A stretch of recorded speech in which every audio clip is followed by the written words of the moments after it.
So I'll start us off and do a quick, just not intro, but just, hey, this is what's going on. We're two chiropractors chit-chatting about what's going on and how Okay. this world works. Okay. All right? Yeah.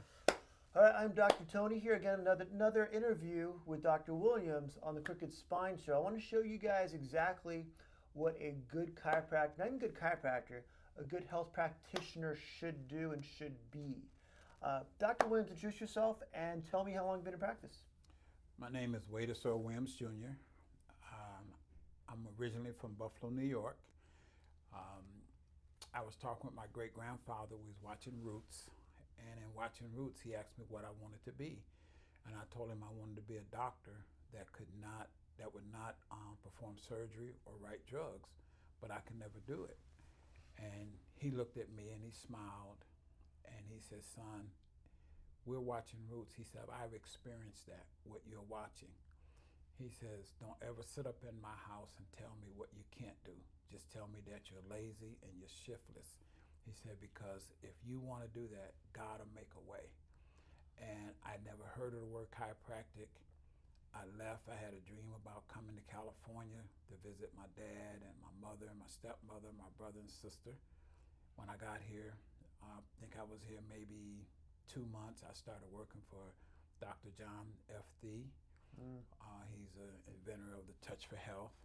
And then I worked for Leroy R. Perry, who was probably the big sports doctor who did a lot of Olympic stuff and worked with the Dodgers, Muhammad Ali, the Olympic athletes, USC track team.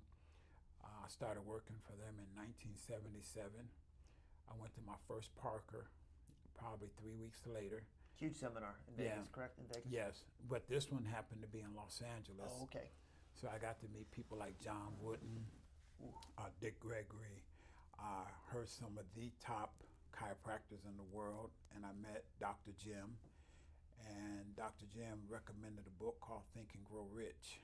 And I read that book. So I worked for Dr. Thie for 7 years while I was going through chiropractic college. And then I've been practicing for 40 years. So You worked with him as a chiropractor or before you became a chiropractor? before, Okay. I knew nothing about chiropractic. How'd you get the job there? That guy's huge. Well, I went in for an interview. Okay. It was on a Thursday. I'll never forget it. I went in about 10:45, and they had a guy there working there named Richard DeRay, who was like a genius. He wasn't a doctor, but he was a genius in health stuff. Okay. And I got interviewed, and they put down and they asked me, what do I like to read? And I said, I like to read the Bible. So they asked me, said, well, we want to know, would you be preaching to our patients or would you be doing the work? I said, well, you don't pay me to preach. Yeah. I said, you pay me to do the work. I said, but if the patients ask me, I will, keep it to a minimum. And they said, well, if you get this job, it'll be 3 weeks, because I was working at a nursing home. Okay. And they said, we'll let you know in a week, and then it'll be 2 weeks, we'll give you a notice. I said, okay. Well, about 2:20 that afternoon, I got a call, same day. I got a call, and they says, we want you to have this job.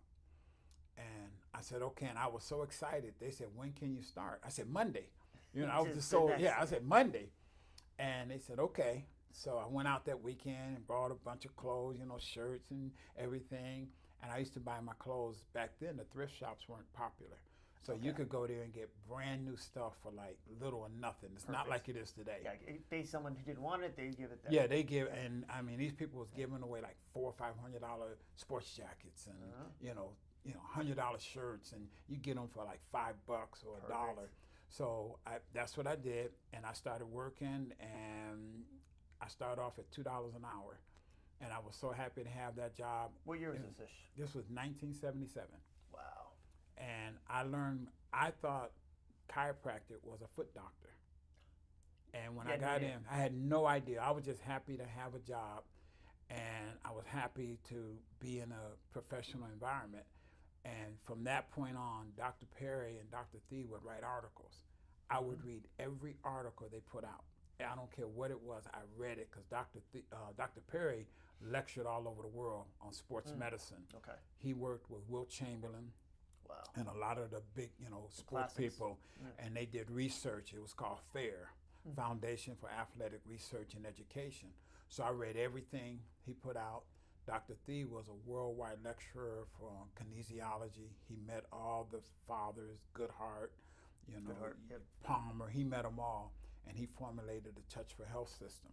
So I read every article. I took the Touch for Health class. I became an instructor. I started off fouling and doing physical therapy. So I learned every physical therapy machine. Front office, I read back up on office. everything. Yes. Then I started doing exams. Then I did x-rays.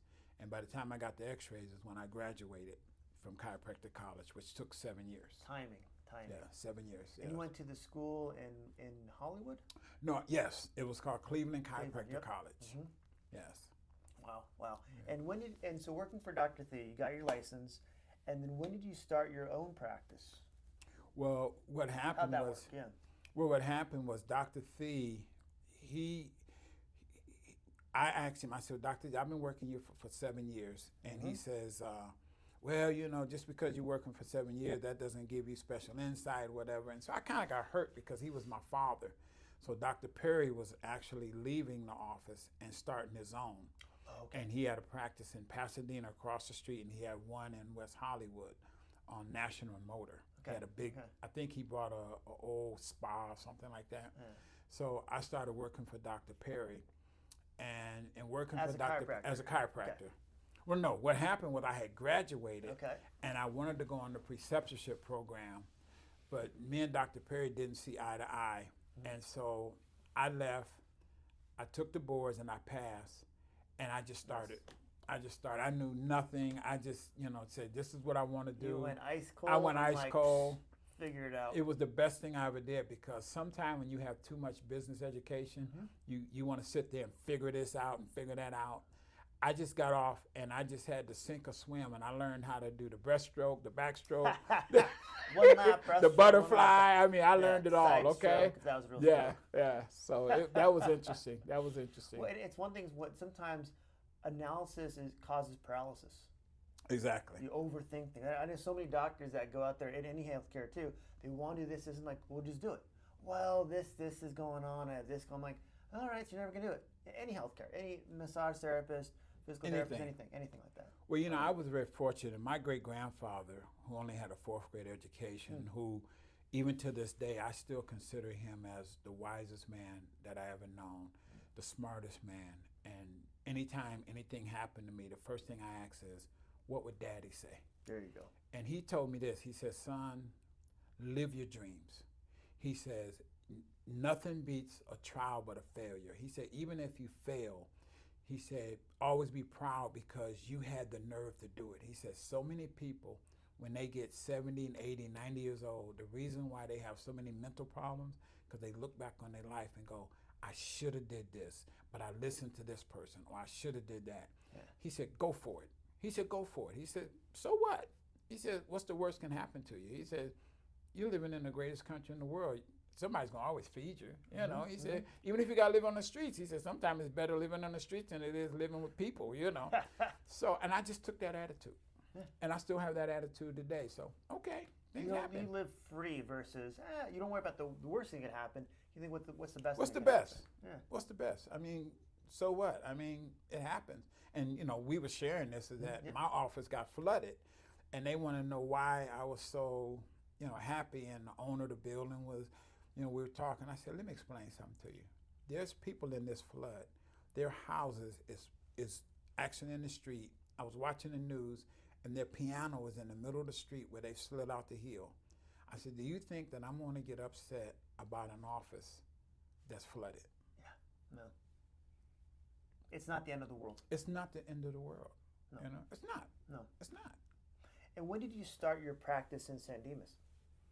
I started. Was that your first practice, or? Yes. Okay. I got licensed in August of '84. I remember my license came through. Okay.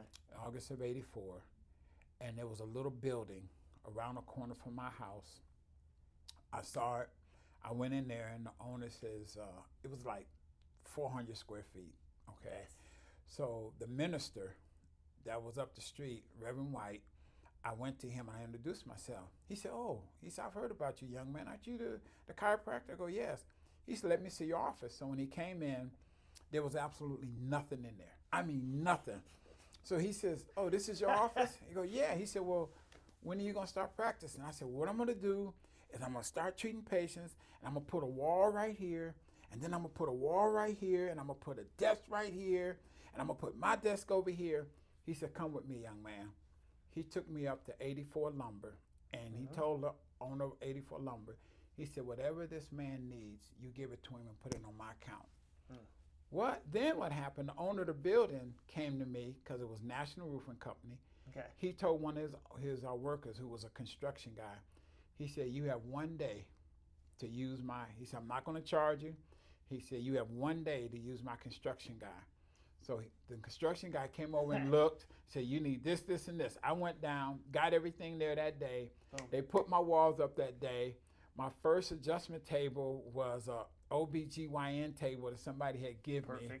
And so, females would come in and say, "Well, hey, what is this?" They would see this over here. There's no stretching like that. I said, "No, I'm not doing OBGYN. This is my table." Glove. You're not gloving up. Yeah, and that's when I had a little desk. I had like 2 or 3 chairs, and my first computer was like one of those 640. Nice. And I formatted the hard drive, and the guy said, "You can't format your hard drive."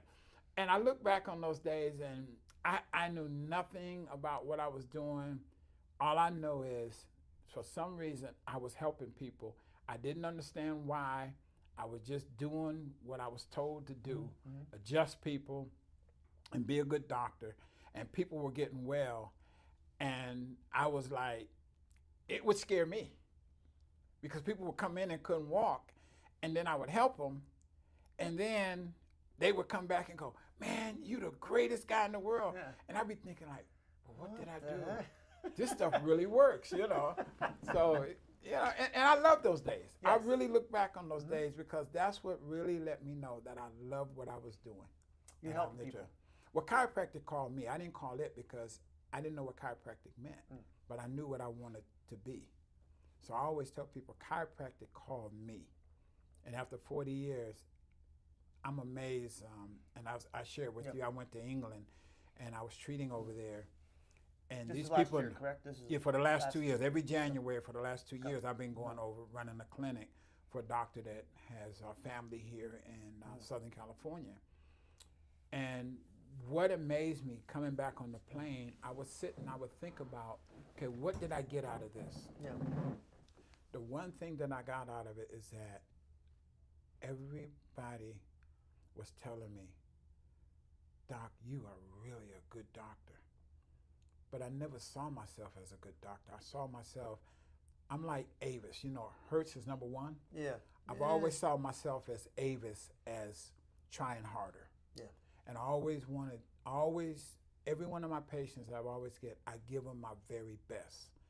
And I looked at it, and it really gave me that passion again when I had that little office with the walls and the OBGYN adjusting table. Perfect. Okay. It's because, does it matter what type of table or color of the walls it is with your hands? As long as your hands are working, right? You know what I've learned from Dr. Thee, and I learned from Dr. Perry, and I learned from Jim Parker, taking those Parker principles and things, was that if you have the passion, if you have love, if you serve your patients with love, if you see that person as a mother, father, sister, brother, or your best friend, and you give them the best. Dr. Jim always said, it doesn't matter what technique you use, long as you use the loving is my first technique. He said, when you do that, and you have faith, confidence, and belief that your whole purpose is to help this person, he said, that's what heals. He said, God works through you. He said, this is why in the Bible, Jesus can lay hands on people and they got well. They said it wasn't actually Jesus' hand. It was the faith that they had in Jesus. And he said, if you can instill that faith in your patients, that you love them and you have the best for them, that will get them to the point where their body will respond for healing. You give them the confidence to get where they want to get. Yes. That's awesome. Yes. That's awesome. Yeah, and I just found that I get more from the patients than I think they get from me, because each time that I help someone, at the end of the day, I feel good knowing that, you know what, I gave my best today. Regardless of what they say, I gave them my best. You were there with them at a personal level, personal touch. Yes, and Dr. Jim called it present time consciousness. When you focus on that person, because I found that many times people come in, they don't really have physical illness or disease. Sometimes they have mental or spiritual, and you just being there. And I've shared this with you. I send out birthday cards to my patients. I've had actually people call me and say, you know, this is the only birthday card I ever got, and I want to let you know. I answer my phones. It's a great day, and you're a very special person. This is Dr. Williams' chiropractic office. How may I help you? And a lady one time called, and she stopped, and she said, "Can you say that again?" And I said it. She said, "You know, I'm married, and my own husband never tells me how special I am." She said, "I called today to sell you something, but you sold me." She says, "I just want to thank you because I was feeling so down, but I feel so special now." She said, "Can I just call your office and hear that message and hang up?" I said, "No problem." I never knew a simple call. And sometimes I'm busy and I pick up the phone and go, "Hello," and people hang up and they'll call right back. And they go, "Oh, I thought I had the wrong number," because whenever I call Dr. Williams' office, always, "It's a great day and you're a very special person." And it reminds me of, I set a groove in a record. I can't change that groove because I didn't realize people are being blessed just from that message. And it shocks me. Doc, it shocks me. It really does. It's your default now. It's a default. It's just automatically. They expect it. And if I say hello, they'll hang up. And they'll call back and go, "Oh, I don't know, maybe I must have dialed the wrong number or something." And I'd be saying to myself, "No, I had the wrong message. I didn't do what I was supposed to do." So I just define that. It's just But isn't it funny how little simple things in life mean so much? You know, it's not the car, it's not the house, it's not the clothes, it's not the jewelry, but people I have found respond to love. They respond to you just caring. One of the things I do when I go out to eat, if I get a waiter or waitress, I ask them, I says, "Can you tell me your name?" And they'll tell me. They'll say, "Sir, you know, very few people have asked us our name." And I always say, "You know, thank you." I always say, "You know what, take your time." Now, I'll usually get more food than everybody else, which I don't need it. I don't do it for that. But it's the fact of me acknowledging them. I'll say, "Hi, Mary. Mary, can I have some more water, please?" I say, "Mary, I know you're busy, so when you get a chance, whatever." When I walk in, they see me, they smile, they know right away. Because they said people can be so rude and so disrespectful. And when they get somebody who just shows them that kindness, they radiate. Do you feel good by doing that too? Oh yes, oh yeah. Do you know what it's like when I know that, wow, I brought a smile on her face because it brings a smile on my face? Because sometimes I'm going through. I mean, you know, you think I want to not practice since February 5th because my office is flooded? No. But when I go in a restaurant and I can make somebody happy, guess what? It makes me happy. It lifts me higher. It makes me feel better. It makes me feel like, wow, you know what? I was able to help somebody because I was able to forget my problems or forget my circumstances and able to lift them up. So guess what? It lifts me up. It's a win-win. It's a win-win, definitely. Talking to students that are maybe chiropractic school or other schools too, how would you get someone to learn how to care? Is that possible? Well, the first thing I tell people is that you have to understand the philosophy of chiropractic. I think one of the things that I'm very disappointed in a lot of seminars and a lot of, even the Parker seminar has changed from what it used to be. When you would go to the Parker seminar, all day on Thursday was nothing but philosophy. They would teach you the Parker principles. They would teach you loving, they teach you universal intelligence and innate intelligence and and how that, tie into innate intelligence tying to universal intelligence, and universal intelligence is is already healthy, already happy, already wealthy. You know, all we have to do is tie our innate into that universal intelligence and how you love that person. Dr. Parker used to say, if you don't have but one patient, he said, when you get them in there, you squeeze their pimples, you tickle their feet, you give them a bath, you do whatever. He said, but you give them so much love that they'll go out and tell people, you know, I went in there for a back problem, but this guy, oh, whatever. He said, then you get another patient, then you get another patient. And I would tell them they really have to understand the concept, the philosophy, and the principles of chiropractic. Because when they get that down, now they understand we're not medical doctors. People don't come to us to be a medical doctor. They come to us because we take the time to listen to their complaints. We take the time to talk to them. Most of my patients tell me, say, you know, doc, when I go to a medical doctor, I'm in and out of there. They come in 2 minutes and they're gone. It's just boom, boom, boom. Say, Here's your script, get out. But say, when I come here, you will actually take the time and say, where do you hurt? How did you hurt? Do you remember how you got hurt? How do you feel? You know, how this affected your life? This is what we're going to do. You show me my x-rays. Say, you know how many times I've been to the hospital? They tell me my x-rays normal.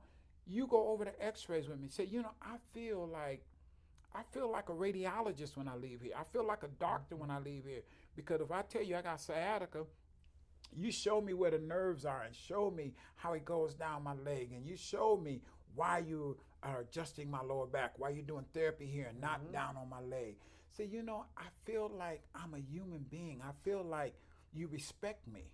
And I tell the patient, I say, if you go through chiropractic college and don't know what a cell is, don't know what a mitochondria is, then you're in bad shape already. Yeah, you're not going to pass the boards first. You're not going to pass the board. Yeah. But I'm saying you ought to know what a nerve is, a muscle is, whatever. I said, but what you really need to know the philosophy of chiropractic and the principles of chiropractic. When you know that and you understand it and you buy into that, then you know what? You can't help but help people. And one thing you mentioned too, you listen to their problems. Yes. And why is listening so important for a patient, from a patient's perspective? Well, first of all, in the day and time that we live in, 50, 60 years ago, the one thing I love about elderly people that I've learned, they always kept their life simple. They didn't have all these complex stuff that we have. You know, you didn't see them walking down the street with a radio in their hand. You know, I was watching a family one time walking down the street. Okay? This particular family, none of them had a cell phone, none of them had earphones, and I stopped the family. I was coming out of my office and I stopped them. I said, do you know how refreshing it is to see a family of 4 actually out for a walk, talking to each other, no cell phones, no earphones, nobody's looking down. Yeah. And the father says, this is our time. This is our time. And I don't allow that because this is us bonding. When I was coming up and my wife and the kids would have, we didn't answer the phone. We had dinner. We sat down there. We kept it simple. Nowadays, things are so complicated. When people come in, what I try to do is, I'll just be like 99% of my patients will generally get hot packs. Okay. I have mothers say to me, Dr. Williams, this is the only peace I get when I come here. When they talk, they have so much on their mind. They're so stressed out. You know, they've been at work a day. They got this boss who's riding them like trying to break a horse. Then you get home, you know, you gotta cook dinner. You gotta cook dinner. You got the kids. Yes. Mommy, I want this. Mommy, I want that. Mommy, I need this. Mommy, I need that. Then you got the husband. He got his needs, or the wife got her needs, and it's just a vicious cycle. And you know, it's 1 day, 1 week, 1 month, 6 months. But when they come in, and I say, I call my office the No Stress Express. So when you come in here, we don't do that. You're gonna relax for the next 10 to 15 minutes. Then I'm gonna talk to you. I'm gonna go up and down your spine. I'm gonna check your spine. I'm gonna adjust you. And then you're gonna tell me how, you know, what's going on. Oh, doc, I feel so much relaxed. Okay. And they go, wow, you, that's why you need to listen. And believe me, I've had people tell me things. It's almost, now, I'm not Catholic, but I do know Catholics have the confession. That's me. Yep. Okay. I feel like I'm a priest, even though I'm a minister. I'm not a priest in the Catholic. I feel that when they come in my office, it's confessional time. They've got so much on their mind, things they've done in the past, their feelings, and they feel like when they talk to me, I'm non-judgmental. Perfect. And I say, you know what? No problem. And they say, you know, Dr. Williams, I can't share this with my husband because if I did, he may take it the wrong way. I love him. I really love him. But you know what? You know, he doesn't listen to me. I come home. All I want him to do is just help me bring the groceries in or do this. If I say that, you know, I've been out all day making money and blah, blah, blah. She says, I'm not asking him to do a job. I'm just asking him just to feel me. Just to feel me. Just to understand what I'm going through. So, but when I come here, I can express that. And afterwards, because I hug my patients, they said, after I tell you, you hug me, I can go home and I can deal with him because I've gotten all that garbage off me. You can handle a little bit, your stress level is so high, you're tapped out. You allow them to get them to, now I can manage my stress, whereas before it was eating me alive. Why do you think we have, you know, it's a sad thing, but why do you think we have so many shootings now?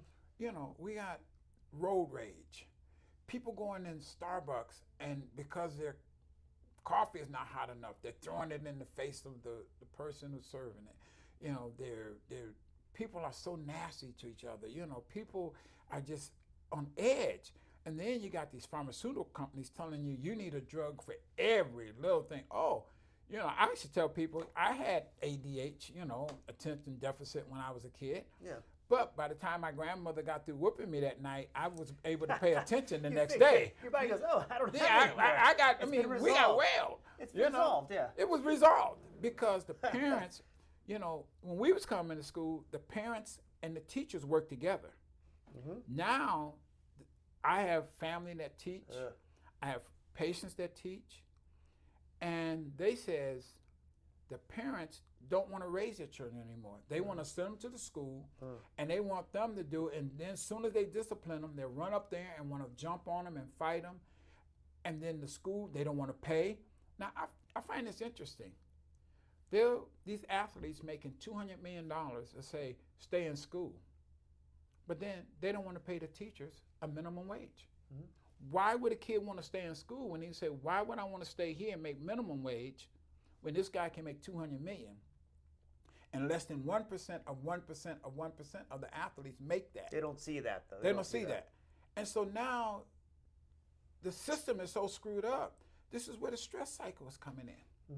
And then the kids was watching the value of these people going out buying, you know, Bentleys and, you know, $300,000 watch and this and that.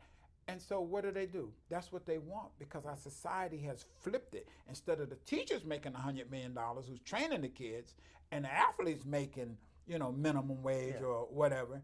Decent wage, but not a decent wage, but we flipped the value. And so that's the stress. People are trying to keep up with the Joneses and the Kardashians and, you know, the Taylor Swifts and, you know, all this. And that's where the stress is coming in.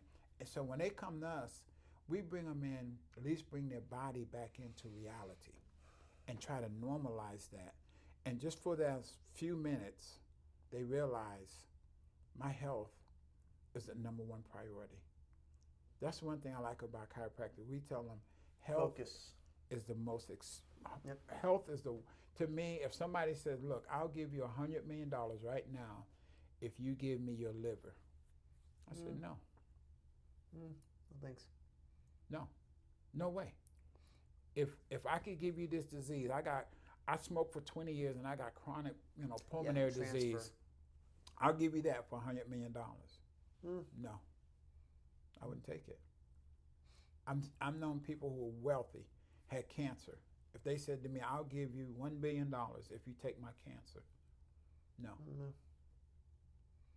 I wouldn't do it. When you value health and help your patients understand that too, do you ask them How do you sleep? Do you have anxiety? Do you have depression? Do you deal with those questions, or that more kind of take time with the patient? No, when I come in, I ask them, when the last time you had a really good night's sleep? There you go. I said, when was the last time you felt really happy? I said, when was the last time you just felt like, man, I could go to Vegas, put everything on one roll, and I know I'd win? I said, when have you ever just felt like that? I said, when was the last time? I said, when was the last time you felt really good? Just say, you know what? I'm not talking about how much money you made. Not materialistic. And material. I'm just when was the last time you felt really good? Just you laid down, you woke up, and you go, man, I'm excited to be alive. I'm excited. I can't wait for this day. I'm not saying you don't have things to do, but I just said, when was the last time you felt? And some of them will look up in the ceiling and they'll Pause, go, hesitate. they go, you know, I don't know. But the funny thing about it is once I treat them and they come back for their next visit, I ask them, I said, how do you feel? They said, Dr. Williams, I don't know if it's psychological, because I never tell them how, I always tell them you may be a little sore, but I never tell them about their sleep. They'll say, Dr. Williams, I thought I was dead, man. I slept so good to where I was like in another world. So when I woke up, I was so refreshed. Say, you know what? I like that feeling. That was really good. And they said, that adjustment was amazing. Now they came in for their back problem, but they came in for their neck problem. But they come in because they had a rib out. But what they'll say is, I slept. Oh my God. I didn't know I could sleep like that. I slept like a baby. That, I mean, to me, and I laugh, and I was, now, I'm sticking my chest. I knew that was going to happen all the time, but I didn't want to tell you, because I didn't want to program your mind or whatever. I play a lot of jokes with my patients, But they say, you know what, Doc, that was amazing. That was amazing. Or when I adjust them, they get off the table and they go, my God, I feel light. Mm-hmm. I feel like, man, I feel energetic. I go, wow. I said, really? They go, that's amazing. With no drugs. I feel good. That's when, to me, that's when I knew I did my job. You got them. That's when I knew I did my job. And something you can just tell, right? When you adjust someone, you go, get up and tell me how you feel. You're already smiling inside because you know you got them. You know you got that one. You know they're gonna feel better, but they have to almost verbalize how they're gonna feel so they can lock it in themselves too. For me, whenever I'm treating someone, I always let them know this. I say, I am so honored. And I'm gonna give you an example. If you invite me into your home, I've been invited to homes that, you're talking, it would make the homes on Rodeo Drive look like shacks. And then I've been invited to homes to where the people have been so poor to where you hardly had a place to sit down, or the couch was, you could tell, or whatever.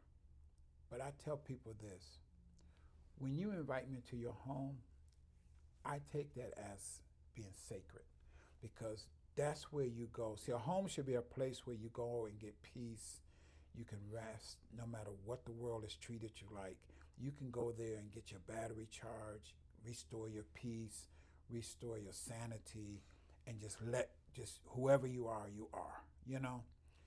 And I feel the same way when a new patient comes into my office, or every time a regular patient comes into my office, I feel so honored. I let them know, I feel so honored that you're trusting me with your health, that you are a VIP. You are a very important patient. You are everything that I do. For you to say, I'm taking out this 30 minutes or an hour to come see you, to trust you with my health, I don't take that for granted.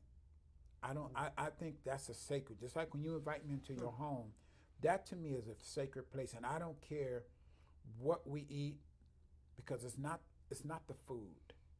It's the fact that you trusted me to come into your home. You opened up your home to me, and you said, "This is who I am. This is my."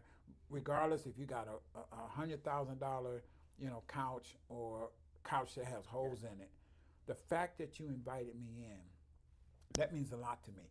It means so much to me when a patient allows me to be their coach of health. So I don't take that like that. I don't see it as, oh, it's another $50, it's another $80, it's another $100. I really see it like this person is coming to me and I need to listen to them. I need to let them know I am so concerned about you that I want you to know that you are a VIP here. I don't know whatever when you leave there, but you in here you are VIP because I'm honored that you would trust me. And I feel that way, and I don't know, maybe I'm kind of weird in that way, I don't, You take you make the patient relationship, doctor-patient relationship more personable that way. Very personal. I take it very personal. This is why a lot of my patients have stayed with me 30 years, 35 years. I have people that started off with me, and being a minister, I've been so fortunate to not only have treated them, I've been fortunate enough to, when their kids got married, to perform their weddings.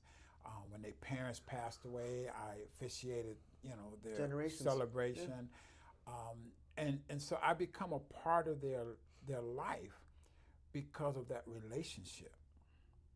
But I still never take it for granted. I still always remember how special this is in order for them to take out the time to trust me. Because, there's many chiropractors. It's not like it's not like there's one chiropractor for every, 500,000 people. No. But when they come to me, and then if I feel like I can't help them, they say, I went to a chiropractor that did this particular technique. Mm-hmm. And if I know a chiropractor that does that, guess what? I send them to them. Yeah. I'll say, no, you go. Or treat infants, or treat exactly with certain conditions for one. I send them to them. Yeah. I said, no, you go see this guy because he's really good. Or like Dr. Meyer, when we was at the, okay, he has like this traction thing, and I see somebody, decompression, and I see somebody that really needs that. I say, you know what? I have a colleague, he's right down the street. Why don't you go, I'm gonna call him, I'll call Dr. Meyer, I got a patient who really have this and they need this. Okay, and I give him the information. And I said, go see this guy because I think he can really help you. I think he can do more for your condition because this is where I'm at. Mm-hmm. And they go, okay. Because I feel chiropractic works. And even if I can't help you, there's somebody else out there. I have doctors that I'll call and say, hey, such and such and so and so. I call and I ask them. I'm not ashamed to say, hey, I don't know how to treat this patient. Yep. This is what's going on. Oh, you know what? I had a patient just like that. This is what you do. I remember one time I was treating this one lady. She had scoliosis was bad, and I was putting her in the side posture, and she was getting worse. But she kept saying, yeah, doctor, I know if you adjust me, I'll get better. So I called Dr. Gene Olofsky over in San Marino. I said, Doc, this is when I'm going. And so I explained to him the situation. He said, does she have scoliosis? I go, yeah. He said, you're adjusting into the scoliosis. Stopped it, used the activator, cleared right up. Wow. Why not use someone else's experience to make your patients better no matter what? In or out your office, I have patients that come in the office and they're so bad they need surgery. Yes. They're done. Yeah. When you refer them out for surgery, do they call you back and say, you're the worst doctor ever? What do they call you? What do they say? Ooh, I had a case. Where you sent them out for... Yes. I had a case where they were going to another doctor and he kept adjusting them because the insurance was good. Ugh. So I adjusted him because he went on vacation. I adjusted him on Monday. When they came back Wednesday, as I always do, I sit down and I talk to them. How was it? And I said, what's going on? They said, as soon as I left here, I felt great. 2 hours later, came right back. I said, how long has this been going on? They said, 6 months. I said, no. So I referred them out to an orthopedist. Orthopedist within 1 week this surgery. They came back to me and said, you know, Dr. Williams, thank you. Says, because of you, I want you to know that I'm so much better, because they needed surgery. We're a specialty, correct? If you come into our office and you're already outside our specialty, we only can do so much. But what's your time frame to see someone where if they're not, mine is about 2 weeks, where they're not getting better, and you go, man, I need a second opinion, I need an MRI, I need to see what else is going on because this is not working for you. I have found in my 40 years of experience and working 7 years with Dr. Thea and Dr. Perry, I have found that 9 times out of 10 times when we do what we do, the consultation, the exam, the x-rays, the therapy, if they have a hot disc or whatever, soft adjustment, I find there's certain signs that's going to let me know they need to go out. Red flags. If they come in all twisted to one side, I already know it's a disc problem. I already said, no, you know what? I can do therapy on you, but you need to get an MRI right away. Because I can tell. I mean, you're in the antalgic position, okay? If they come in, they have headaches, they've been in a car accident, severe whiplash, I already know there's a lot of tearing in there, but I'm concerned about the disc. Right away, I say, you know what? We need to get an MRI on you, okay? Let's say they come in, they walk in, okay. I'm going to go 2 to 3 weeks maximum. And if they're not getting any improvement, I'm going to send them out, get an MRI, and I tell them, once we get the MRI, and let's say you have a herniated disc, now, if the herniated disc is going into the spinal cord, you need to go to a surgeon right away. Stenosis, all that Boom. stuff too. I said, but if it's going posterior, now we have to see how bad it is. Now, if you decide that you don't want surgery, I can help you, but it's going to take time. But I want you to know that I don't want you to come in here and I'm treating you for 50 visits. And if I don't communicate, in your mind, you're going to say, this guy is just taking money from me. Expectation. But if I tell you up front and you go, you know what, Dr. Williams, I don't want the surgery. I'm willing to stay. Let's give it another month or so and see what happens. And after the end of that month, and I've had this happen several times, at the end of the month, they go, you know what? I can see improvement. I want to come back another month. Let's do it. Let's do it. And we do it, and they say, you know what? My pain level was a 10 when I first came in here. I'm down to a 2. I can live with this. Let's get on a maintenance program to where I can just come in regularly and keep it at that minimum. These are your patients telling you what they want, which really helps them understand, I'm not done with chiropractic forever, but I want to make sure I can maintain this. Yes. This better quality of life. Yeah. Well, I train them. I train them.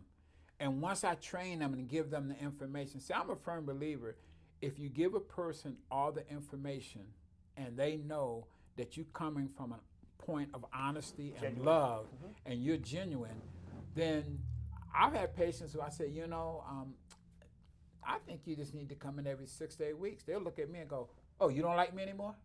And I go, no, no. I want to come in. I had one patient that come in every month. She gets a massage. I told her she worked in the credit union. Okay. She was under a lot of stress. I said, you know what? You need to invest in your health. I said, I'd like to see you get a massage once a month, and I'd like to see you get adjusted. That was 7 years ago. After a year, I told her, I said, her name is Mary. Yeah. I said, Mary, I think you're well. I don't think you need to come in anymore. Your headaches are gone. You're doing great. She says, no, I'm coming in religiously. Every 4 weeks she comes in. She said, I'm not changing anything. Same time of the week, same time of She day. gets her massage on Saturday, and she comes into me on Monday or Tuesday, religiously. But see, I trained her. I gave her all the information she needed.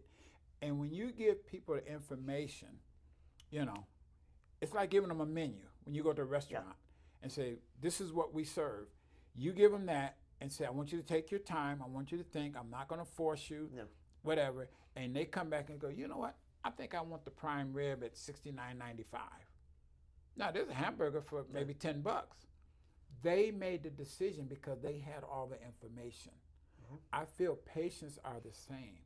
When you give them and you teach them the chiropractic principles and philosophy and our way of treating, and you let them know we're not going to get you out of pain maybe right away because we're not a narcotic, we're not a drug, Yeah. but we want to rewire your body to be healthy. We don't want to re-drug your body to be healthy. We want to rewire your body because health comes from within out. And if you can understand that and they can grasp that concept, there's no problem. It's something to where when you teach someone the principles like you're saying, I tell my patients, you're your best doctor. You know exactly how to take care of your body now. You know when it's not here where you feel it's prime, you're 100%. You know when to get in. Yes. And if that's gonna, cause your stress level at work, whatever it's gonna be, your home, whatever it is, you may need to come in twice a month, maybe come in once a week, Yes. once every 6 weeks.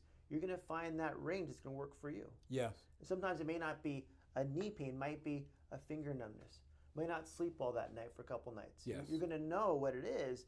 When you help patients understand how to become their best doctor, allows them to stay healthy. I give them the scenario about a car. Mm. I said, I brought my car brand new in 2013. I said, but it still runs just like it came off the showroom's floor. I said, maybe there's a little, wear on the seat where I've been getting in and out or whatever. Maybe the mat, has a hole in it from what's the name.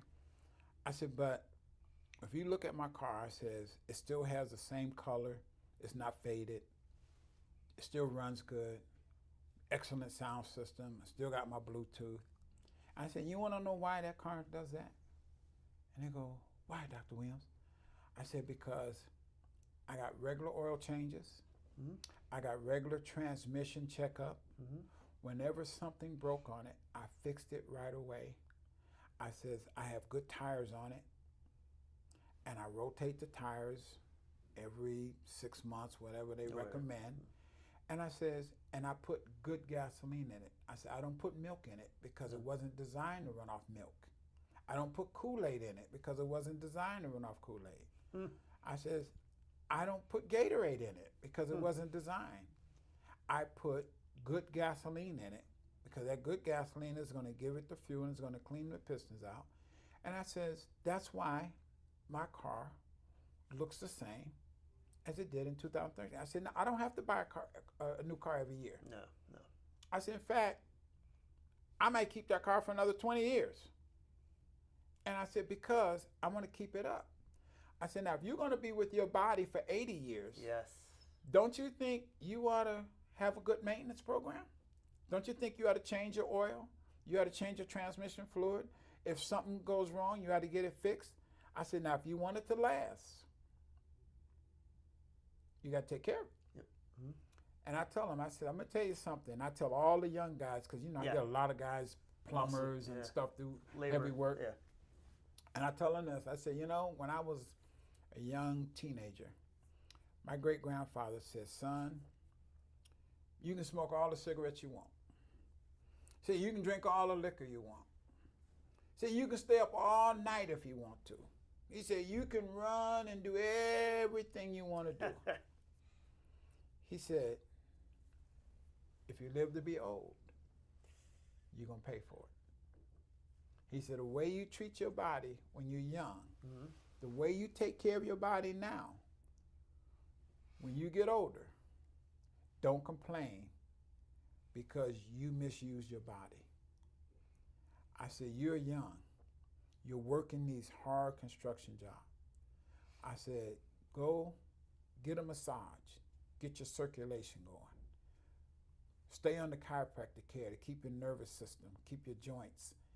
I said, then that way, I said, if you're lifting, use a good low back brace. And the guy said, well, I had an old guy telling me I needed a brace, but I didn't understand it, but now I understand why. He said, I said, think about 40 years from today. And he thought about it. He said, that makes sense. And I said, that's why you want chiropractic care. Because now, I'm 67 years old. I go, people look at me and go, you 67? I go, yeah. Man, 50 or 52. I don't know if they flattering me or whatever, but Yeah. you know. But I said, yeah. I said, because you know why? I took the advice of my great-grandfather. He said, the way you treat your body now is how it's going to come up later. And it may cost you some money. It may cost you some money up front, maintenance costs, whatever it is too. That's part of living. Why is it that we can spend $1,000 on our car, but yet we're complaining about spending $60 for an adjustment? Yeah. Mm-hmm. Why is it that we can go out to McDonald's and get hamburger, french fry, and a soda that's full of sugar and whatever? And I'm not complaining. I'm not trying to say to stay away from it. I'm just saying, and you know, McDonald's is not like when I grew up. When I grew up, you could get a hamburger, french fry, and a soda for like 92 cents. $1.25. Right, but a cheeseburger was like a $1.10, right? Yeah. Now you go out, man, I mean, it's like $20, $25. Just for fast food. Just for fast food. And you mean to tell me that you would much rather spend more money on fast food and you have $1 billion body that even computers cannot simulate, and you would much rather spend that money and then would not want to spend money on the regular chiropractic care? Okay? And I look, and I ask people that, I said, so that's what you're saying? You're saying you're not worth that? Yeah.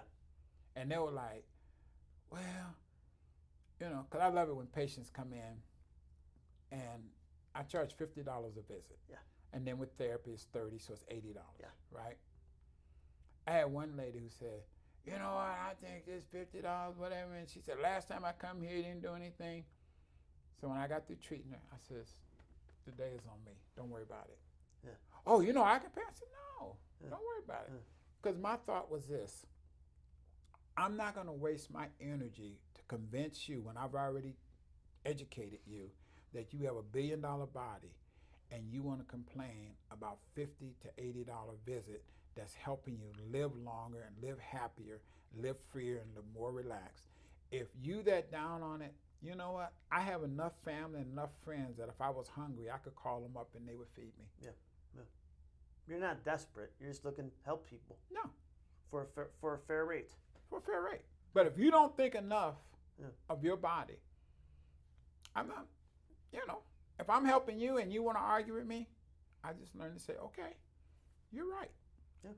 I'm going to move on to someone else. I'm not going to waste my time. Oh.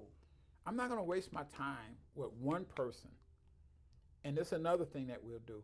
We'll have a beautiful day, go home, on the way home, somebody cut us off, and we'll get all stressed out when 99 people we faced that day have been so nice to us, and we'll focus on that 1%.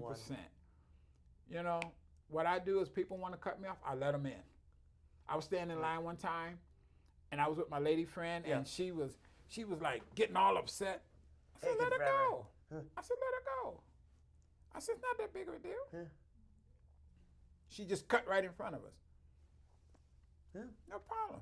And everybody in line was like wondering why they get it. No big deal. I laugh because I always go, their life must be so important. They're such in a rush that they have to get home right now. They got to go, hey, I'm not that type of a rush. On the freeway, same thing. I think it's their freeway. Hey, go ahead. Not you know what? Let them go. Yes. It's not that big of a deal to me. Because most of the time when they rush past me, when they get to the light, I'm looking over at them right there.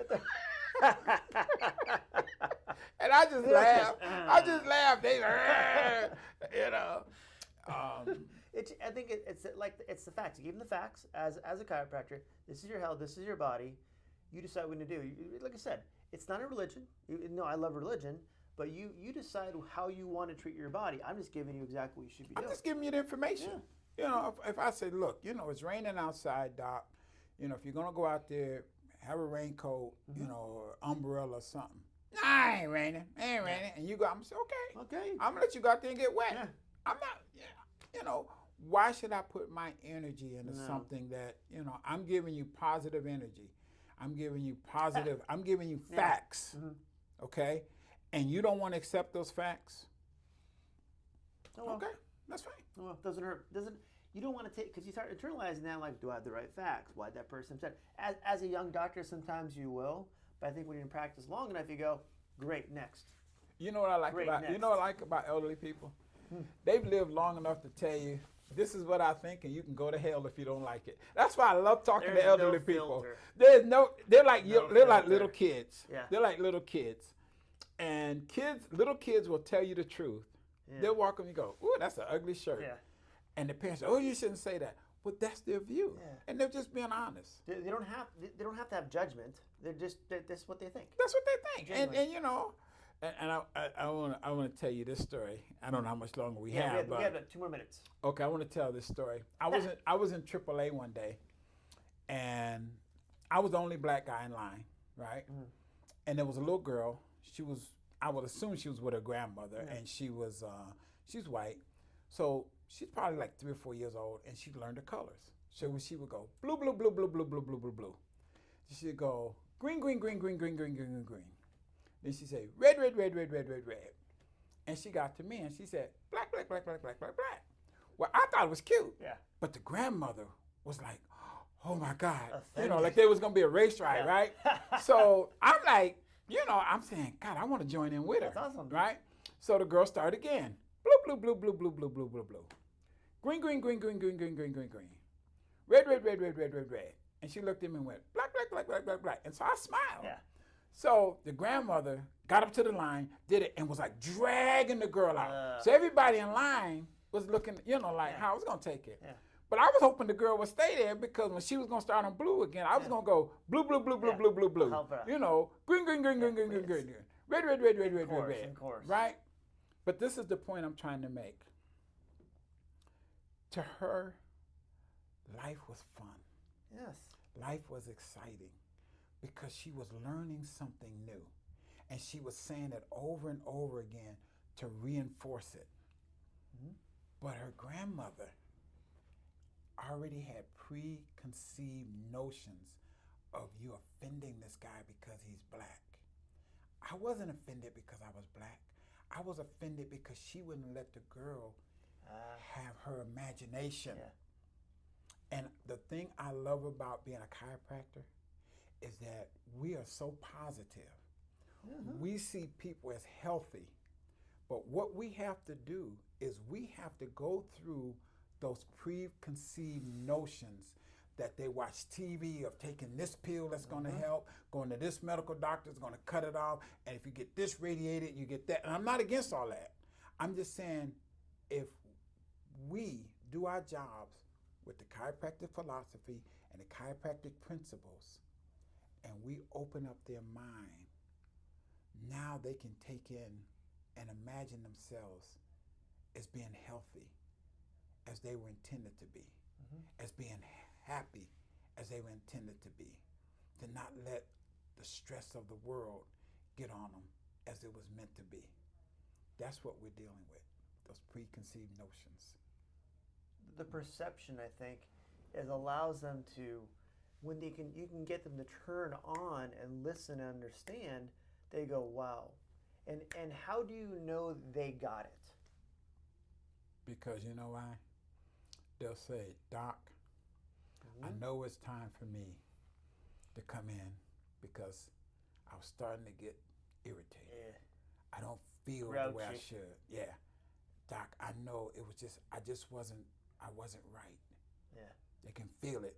And I tell them, you'll get to a point to me treating you that you will be so intrigued. This is why I love treating athletes. Athletes can tell you, you know. They gauge. Good You know, gauge. it just ain't right. Doc, Yeah. it's that one bone right there because you know why? They're so into their body. And I try to tell my patients, get so into yourself. I get a feel. You know, I'm at a point now when I walk in, I can almost get a back pain and know that my patient has back pain. And I tell people that, they go, oh man, this guy's weird. Or I can touch him like this. How'd you know my shoulder hurt, man? I didn't. It's just because I'm so focused on you, your body and my body connect.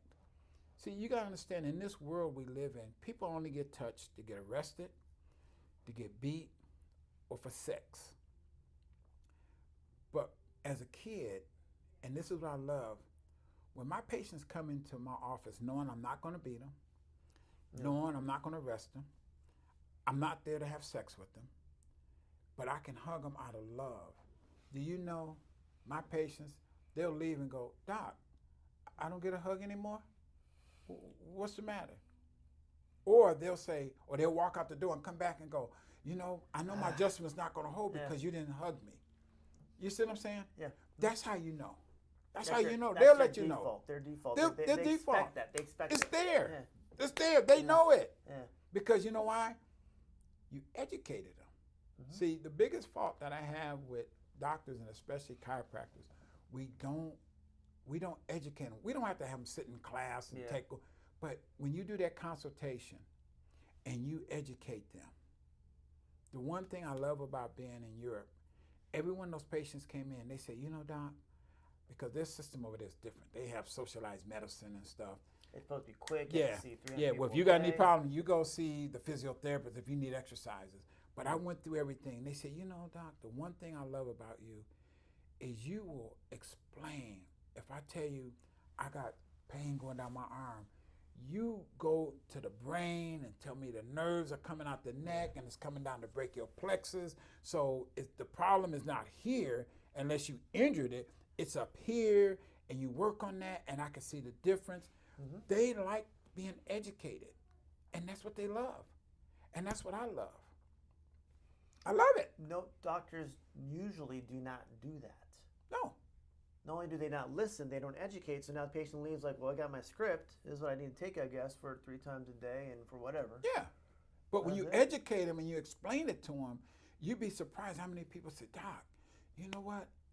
I went to my orthopedist or whatever, and I explained them. I had a guy coming to me one time for a hip problem, but he thought it was a low back. And after I talked to him, I said, sir, it's not your low back. You got a hip. Your hip degenerated. No, I want to pay. I said, no, I'm not going to do your x-rays. I said, I'm not going to charge you. Yeah. So I explained to him, I said, I want you to go to the orthopedist. He went, did the x-ray. 6 weeks later, he had a hip replacement. He wrote me this beautiful letter, sent me a check. He said, you wouldn't take any money. Sent me a $75 check, sent his wife in, sent his neighbor in, sent everybody. His wife had to have an operation. She would not have the operation until she talked to me. Wow. She says, I trust you. And the neighbor told me, says, you know what? You must be good because she don't like nobody, right? The best referral, the ones that are not picky. She said, the best ones. She said, she don't like anybody. For her to like you, you had to be good. All because I told her husband the truth. Yeah. I said, no, I'm not going to take your money. You mean to tell me? I said, sir, you know what? I said, that's just who I am. I'm sorry. Yeah. But he wrote me the letter and sent me a check. He said, I want you to have this check because of what you did. You were right on about my hip. But see, I educated him. I sat down there and I had already had it typed in my computer. I went through all the 4 points. When you get to this 1 and 2, you're okay. But when you get to 3 and 4, you got to have that surgery. And I told him, this is where you're at. I said, I can just tell by talking to you. He said, well, you're not going to do x-rays? I said, no. Waste your money, waste your time, and what else are you going to do? Why? I mean, come on, you know. But see, Doc, you know why? And this all goes back to when we started this interview. Yep. Mm-hmm. If I want you to respect me, I have to first start off respecting you. Huge. If I want you to be honest with me, I have to be honest with you. If I want you to love me, I have to love you. If I want you to tell me what I need to know, I need to educate you. I need to have that line of communication. You know, and I invite the viewers to do this. The next 10 people they meet, go up to them and just smile and say, hi, how are you today? How's your day going? I was just in Starbucks. I was waiting to come here. I got here about 10:30. I said, I'm going to go do some paperwork. And there was a lady sitting there, and I said, hi, how you doing today? Oh, I'm doing great. How's your day going? Good. So she had one of those new flip phones, right? Yeah. And I go, wow, is that a new flip phone? Yeah, she was showing it to me, and you open it up. It's like an iPad. She closed it. Funny thing is, when she got up to leave, she says, sir, I want you to have a good day. Full circle. Full circle. Yeah. You made her day better. You made your day better. Why not? People don't spend the time. And sometimes I understand you have things to do, but when you can do that, especially, and it helps everybody. It's physical and mental and spiritual health. Well, the best way to have a good day is to help somebody else have a good day. Huge. You know? The best way to have a good day is to help somebody else have a good day. Yeah. Yeah. The best way to be loved is to love. Now, I put on Facebook and I showed them the pictures of my office and everything. People call, one guy, patient of mine, says, Doc, if you need anything, you've helped so many people. If you need our help, you just let me know. I'm there for you. Yeah. I'm praying that God bless you. I'm praying that your office get back together. I'm praying for this. And it was amazing. I went through something one time in my office that I thought I was just, this is it, right? I actually had people walk in my office, would write checks for $1,500 and walk out. Wow. Did that for 5 straight months. Guess what? I paid them back. Had one guy write me a check for $25,000 over time. He give me $5,000, whatever. Paid him back. They never would have done that. This one lady, she used to come in all the time and say, pray for me, pray for me, pray for me. And I'd pray for her and treat her. One day she came in and saw what I was going through. She said, God told me to pray for you. She said, tell me what's going on. I told her she'd pay for a regular treatment and then write another check for $1,500. Come back next month, she'd pay for a treatment, write a check for $1,500. Expect nothing in return. All because of what I did. I planted the seed already. See? It's you generally, that's why I wanted to interview, you generally care about people first and then their back problem. Yeah. And then their neck problem. Yeah. The person, the love you show is not expected to be returned if need be, but you put it out there freely and genuinely, which is anyone in healthcare should do, I think, as a standard, but you're, I want to say the exception because you're way above average. I just love... It's your default. That's just who I am. Yeah, that's all you know. I have friends, you know, who will take advantage of me. And I say, okay, no problem. Then they'll come back and we'll talk. I say, okay, no problem. And I just pick up where I left off. I don't have time to hate. I don't have time for that because too much energy. It's too much energy. And I'm like this, you know. And I'm going to touch on this because I told you about this. You know, my office is in San Dimas. I've had people walk in and they say, I'm here to see Dr. Williams. And I say, hi, I'm Dr. Williams. I always come out and greet my patients. You know, hi, I'm Dr. Williams, or no. And they'll say to me, oh, I left my information in the car. Well, I know when they tell me that, they're not coming back. And so predominantly my patients are white and Spanish. So my white patients would be because there'll be white patients sitting there watching the and they see it. Yeah. And they'll get upset. They'll go, you know what? How could anybody be that particular, that racist or whatever? They said, Dr. Williams, how do you feel about it? I said, no problem. They go, really? Well, yeah. They go, how come you be so calm about it? I said, let me explain something to you. If this guy or this woman is dumb enough to be hurting and in pain, and I can help them get out of pain, if they dumb enough to let my color, I said, maybe it's not my color. Maybe I'm ugly. Maybe I'm too ugly. They're like, man, this guy's so ugly. I can't take it, right? I don't like right-handed people. But you know what I'm saying? Whatever. Yeah, he walks funny. Why would I get upset about that? That's not my hang-up. That's theirs. And I said, look, here you are. You come to me. You're white. Why are you here? I said, because Dr. Williams, I heard about you. You've taken care of me. I love it. You're a great person. You're a great healer. I'm feeling great since I started coming to you, and I wouldn't refer anybody else to anybody else but you. Yeah. I said, so why would I put all the energy out on somebody who's got a hang-up when I got somebody as great as you here? I said, I'm going to appreciate, as I was saying, a bird in the hand is worth two in the bush. I said, I'm going to love you and respect you. I'm not going to waste my time with them. No. Because they're missing out on something that you already have the prize. So I don't worry about that. Good. I don't worry about that. Never have a problem. I don't have a problem. Police pull me over. I talk to them. They say, you know what? I like you. I'm not going to give you. What's the first thing black people say? Man, the police pull me over. They're going to beat me. Never had a problem. Never had a problem. So in fact, we sit there and talk.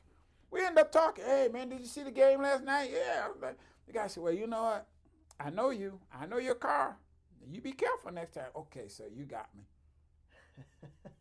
Because you know what? They feel that I genuinely love them. I tell them, I said, you know what? One guy was going to give me a ticket. He explained. I said, sir, let me tell you something. You out here risking your life for me. I said, I've been speeding for, I think it's been over 25 years since I got a ticket. I said, man, I've been speeding for 25 years. Man, you know, just do your job, man, and go catch somebody, right? Don't worry about me. He looked at me and said, you know what? I like you, man. He said, I'm going to tell you what, though. Don't let me catch you doing it again. I said, hey, man, what can I say? And then I always, I play the race card. I said, I'm a poor black guy, man. I ain't got no money, And we laugh. Sarcasm, well, you have, See, life has to be fun. Yes. Life has to be fun. I have a lady I go to Olive Garden with, and we have so much fun. She's from England, right? She's white. And I go in, and I says, here I am, the love of your life.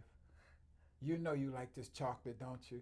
And everybody look, and she'll laugh. She said, oh, my honey is back. Wow. And every time we go in, all the staff, they go, oh, God, these two. Here these two go again. But we have so much fun. Every place I go, I have so much fun with people. Yes. And they like seeing me come, and I like going there because we have so much fun. We don't worry, we don't get the hang-ups that everybody else got. We all have problems, but why spend time wasting on things you don't worry about? Man, I want to be I want to be around happy people. Yes. I want to be around people, man. When I go around them, I mean, I'm having fun. I'm learning. Yeah. I'm getting something from them. Just like being around you. You was teaching. I went there to learn. That's why I sit in the front of class. I sit right up front. I don't sit in the back. I want to sit right up front. And when you did the shoulder and the AC joint, I was like, wow, that was great. That was great. Man, that was a good move. I like that. I made notes on that. Because I went there to learn. I went there expecting to get something out of you. And I got it. Good. Not knowing I was going to be interviewed, but I went there specifically when you started talking, and when you did that, I said, that's why I asked you the question. Yeah. Doc, how are you doing that AC joint? Good. How are you doing that? I learned something. That was worth it for me being there that day because I got something. If we learn to get something from everyone, I'm going to tell you, life. I used to go to San Francisco with my daughter, and she played saxophone. Yeah. And there was a guy up there, and he would play saxophone. And I sit there and talk with him. He says, I don't want your daughter to get that strap that comes on her neck. Oh, okay. He said, because it's going to cut into a carotid. He said, I want you to write this down. So he gave me 5 books to get. Perfect. Next year I came back. Guess what? I told him, man, I got the strap. And you know what my daughter told me? Daddy, I'm so glad you got this strap because it was cutting into my neck. Now, if I'd have said, that's just a poor guy out here, whatever. The book she got made her better saxophone player. It's amazing when we leave our ears and eyes open, and sometimes we listen to people and observe people, how much more we can learn from people around us. We can learn, but we gotta. Yes. We can't see the prejudice in them. We can't see, oh, this person is not dressed right. He doesn't smell right. He doesn't look right. He's not in the upper echelon, or he's not famous, or he's not this. But you know what? That human being, I found that every human being has a life story. And that's why I love, I'm telling you, man, I absolutely love talking to elderly people because, man, you'd be surprised the life that they lived and what they've come through. And they'll tell you stuff and you go, I didn't know that. I didn't know you did that. I didn't know you? Oh yeah, I used to do so. Really? Oh my God. And they'll sit there and they'll tell you stuff and you be like hypnotized. And I just love talking to them. They have a life, and when you live long enough, your story becomes more amazing, even though maybe for them not as much, but for other people around them. Everybody has something amazing about their life that they've done. I don't care if it's raising a family, on a job, or whatever. Everybody has something amazing that if you talk to people and you don't get anything out of talking to them, it's something wrong with you. No. There's something wrong with you. You didn't listen to the You didn't listen. Because I've talked to people, homeless people. I've been out and I was in, and we get to talking, and they'll start telling me their life story, and I go, wow. I said, yeah, man, I was an engineer. What? Yeah, man. You know, I was an engineer. I did so-and-so, so-and-so. He said, man, I just made some bad choices, but so-and-so. When I was going to school, I lived in South Central LA. It was the bus drivers that kept me straight. Really? I get on the They bus. saw your potential. I'd get on the bus, South Central LA on 42nd and Compton Avenue. I'd go all the way downtown LA. Then from downtown LA, I would go to Pasadena City College. I would go from 9, I had to be to class from 9 to 12. I had to be to work at 2. I always got there at 1 because when I left Pasadena, I'd go eat lunch and then go to work early. But the bus drivers, they would, every day they see me, how you doing in school? I said, I'm doing okay. They said, we better not hear about you messing up. Every one of them would pass me along each one. And they did that for 7 years. They kept me straight. Nice. They kept me straight. When I went for my interview for chiropractic college, the one guy dropped me off right in front of the steps. It wasn't even a bus stop there. He stopped the bus. He said, now you go right up those steps. He said, don't worry about it. You're going to get admitted. These guys, just a bus driver. Wow. I have a good friend who's a bus driver. Drove the bus for 25 years and learned 5 languages. While everybody else was doing nothing, when he went through, East LA, he learned to speak full Spanish. He started going through where Filipinos live. He learned to speak full Chicano. He went through Chinatown. He started learning Chinese. Wow. Okay? Had a lot of Germans. He learned German, and he spoke English. Full. We'd go into a place, and there'd be Filipinos there. He would speak fluent. We go Spanish to a Spanish man. He speaks full Spanish. Wow. All driving the bus. Wow. Is that incredible? His name was El Ray. Because he listened and he wanted to learn. Every day. And he would tell me some funny stuff. He said one time he was learning Spanish. So these Spanish guys got on and they was, teaching him. Yeah. So they said, well, every time a woman get on, you say this to her, know. So he started talking, right? And so when the women would get on, they all knew him because he was a regular driver. Yeah. So he would, every time a woman would get on, he would say this. And so one lady said, hold it. Hey. Ho, who told you that? He said, the guys got on and they told me. They said, no, you asking for sex. So don't listen to them. So he said, and he would tell me funny stories like that. But because they knew him, they knew he was learning, they would all speak Spanish, and he would have Spanish in his ear all day long. He had a little radio, and just all day long. And he learned it. And I was thinking, I said, El Ray, he always admired me for being a doctor. I said, El Ray, I admire you, man. 5 languages? Yeah. Mm-hmm. 5, didn't go to college. He didn't go to college. He learned, but he knew how to learn. 5 languages. Yeah. Man, I think that's incredible. I struggle with one language. That's incredible. 5 languages. Yeah. He can come in, if you got somebody that he can speak full Spanish to them.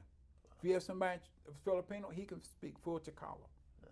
Had a German, a Chinese, and I said, El Ray, man, you amazing. He said, no, man, you amazing. You a doctor. It's I was perception. Thinking, I couldn't do that.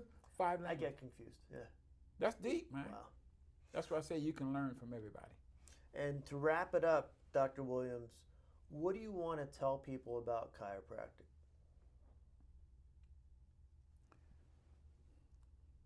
Chiropractic is a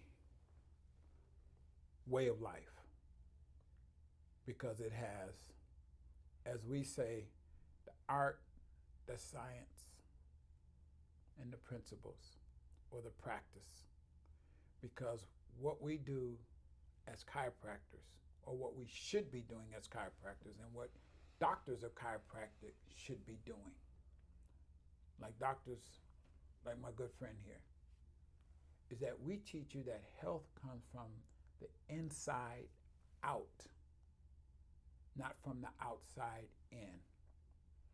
And if you buy into the principles and the practice of chiropractic, you will live the life that the universal intelligence has designed for us. Now, that universal intelligence for you might be Buddha, it might be God, it might be Allah.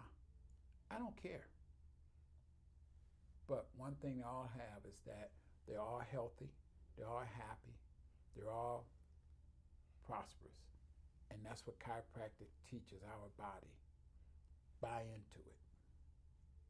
Embrace it. Remember, you control your health. Don't let anybody else control your health. And that's what chiropractic teaches, that you are in charge of your health and how to be healthy, how to eat right, how to sleep right, how to exercise right, how to think right. That's what chiropractic is all about. Thank you, Doc, for Welcome. allowing From the me. inside out. Thank you. From the inside out. Thank you. Thanks for watching, guys. Thank you. And I'll put Dr. Williams, his awesome information on the show notes too, so you'll have that when I post it on YouTube and everywhere else. Thank you. Yeah, easy stuff, right?